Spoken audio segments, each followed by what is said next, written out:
Hello everyone.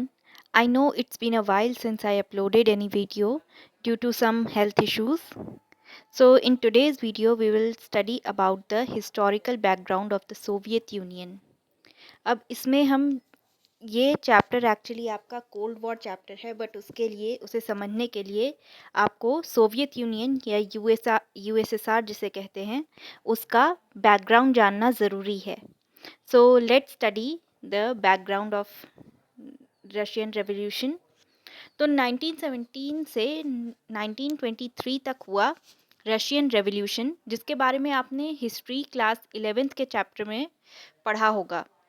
Russian revolution दो parts में divided था. एक जिसे हम फेब्रवरी रेवोल्यूशन कहते हैं जो कि फेब्रवरी 1917 में हुआ था, and the next one was the Bolsheviks revolution, जहाँ पर जिसका रिजल्ट ये था कि 1923 तक बोल्शेविक्स ने प्रोविजनल गवर्नमेंट को ओवरथ्रो करके रशिया पे कंट्रोल पा लिया था, and the Bolsheviks were led by Vladimir Lenin.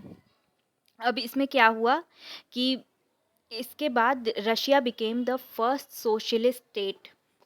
जो पहले रशिया था वो बन गया यूएसएसआर इन 1922. अब आपको अगर इस पर फुल वीडियो चाहिए so you can comment on my channel. I will provide the full video for class 11th history का आपका एक चैप्टर भी है, so I can provide that video. अब 1922 में यूएसएसआर यानी कि union of Soviet socialist republic reorganise किया गया रशिया को, along with many countries which were the part of USSR including Ukraine. अब ऐसे चलता रहा, एंड इस बीच में यूएसएसआर ने काफ़ी ज़्यादा प्रोग्रेस किया, चाहे वो पॉलिटिकली हो, इकोनॉमिकली हो, सोशली, कल्चरली या मिलिट्री एस्पेक्ट में अगर देखा जाए तो काफ़ी ज़्यादा ट्रांसफॉर्मेशन हुआ in the short span of 25 years. In 25 years में काफ़ी बदल गया, जो कि रशिया जो कि पहले एक बहुत ही सिक स्टेट कहा जाता था वो एक बहुत ही पावरफुल और डेवलप्ड स्टेट बन गया ग्लोबली देखा जाए तो. So it was a major change. अब इसके बाद सबसे बड़ा जो वॉर वाली सिचुएशन आई, वॉर लाइक सिचुएशन, एक्चुअल में जो वॉर की सिचुएशन आई, that was the second world war. 1939 में आया सेकेंड वर्ल्ड वॉर, जहाँ पर यूएसएसआर की पोजीशन और स्ट्रांग हुई.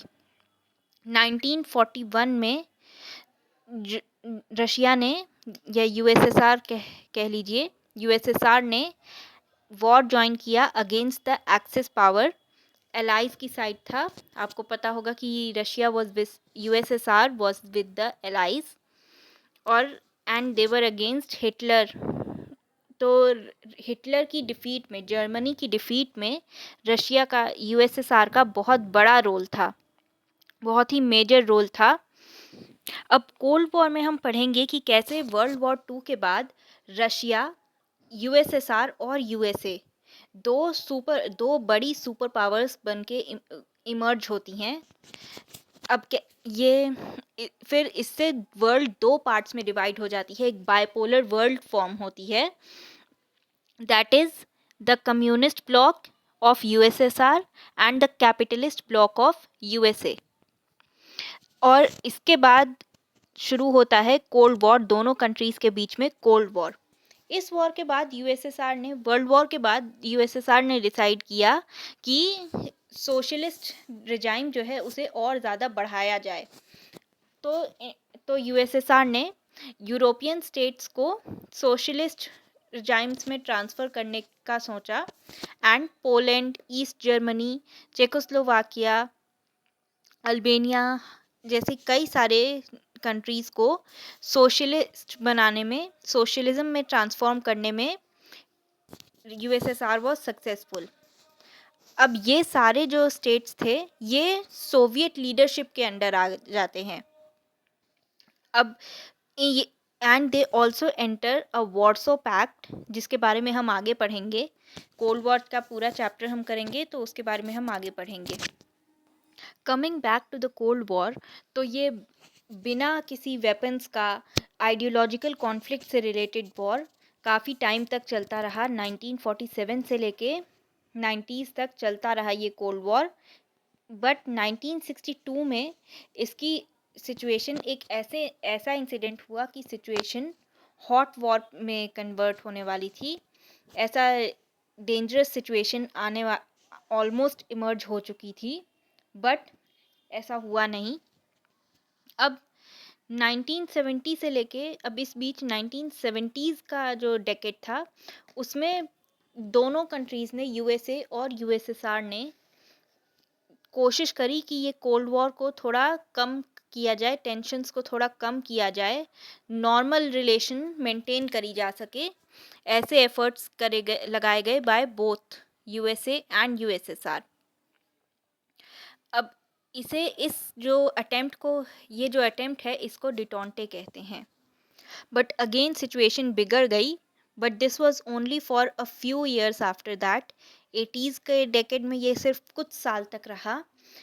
कोल्ड वॉर खत्म होने की कगार पर था, और जब यूएसएसआर के नए लीडर आए, मिखाइल गॉर्बचेव, उन्होंने 2 पॉलिसीज इंट्रोड्यूस करी, जिसके बारे में हम पढ़ेंगे इस चैप्टर में। तो इन पॉलिसीज़ की हेल्प से डिटोंटे में एक नया चेंज आया, और वी कैन से कि एक नई पॉसिबिलिटी दिखी कि पीस काफ़ी अच्छे से मेंटेन किया जा सकता है। बेसिकली इसका पेरिस्ट्रोइका का मतलब ही है कि इकोनॉमी को रीस्ट्रक्चर करना। अब गॉर्बचेव ने ये पॉलिसीज़ इंट्रोड्यूस करने के साथ साथ मल्टी कैंडिडेट इलेक्शंस जैसी पॉलिसीज़ भी इंट्रोड्यूस करी। डेमोक्रेटाइजेशन, डिसेंट्रलाइजेशन, लिबरलाइजेशन जैसी पॉलिसीज़ इंट्रोड्यूस करी। इससे कोल्ड वॉर तो रुक गया, बट यूएसएसआर डिसइंटीग्रेट होके वापस से रशिया में कन्वर्ट हो गया, एंड बाकी जो कंट्रीज़ थी उन्होंने अपना इंडिपेंडेंट नेशन इस्टेब्लिश कर लिया। So this was it about the background of USSR. See you in the next video.